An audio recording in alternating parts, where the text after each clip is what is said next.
Stuck shutter button or rebellious mode dial? Let's fix your Nikon D5600's button problems. First, let's address simple issues often.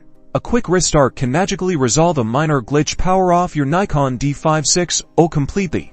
Wait about 10 seconds, and then power it back on. This can clear temporary software errors affecting button responsiveness. Next, consider dust and debris. Small particles can accumulate around buttons and dials, hindering their movement. Gently use a can of compressed air, holding it upright and keeping the nozzle a few inches away to blow air around each button and the base of the mode dial. Avoid tilting the can, which can release propellant.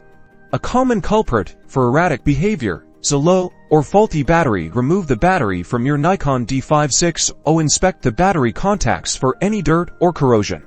A soft, dry cloth can clean these. Then, reinsert the battery firmly, ensuring it's properly seated, and try turning the camera on and testing the buttons again. If the problem persists, we'll look at menu settings. Some functions might be customized, or a specific setting could be inadvertently affecting button behavior. Navigate to the setup menu in your Nikon D5600. Look for options related to button customization or function assignment. If you find anything unusual, try resetting these specific settings to their defaults, or consider full camera reset, usually found in the setup menu under reset all settings. Be aware that a full reset will revert all your personalized settings. For more persistent issues, like a button that feels stiff, physically stuck, or unresponsive even after these steps, it might indicate a more serious internal problem. In such cases, it's best to avoid forcing the buttons further to prevent damage. If none of these solutions work, it's time to consult your Nikon D5600 user manual for specific troubleshooting guides, or contact an authorized Nikon service center. They have the tools and expertise to diagnose and repair internal component issues, getting your camera back to its full shooting potential.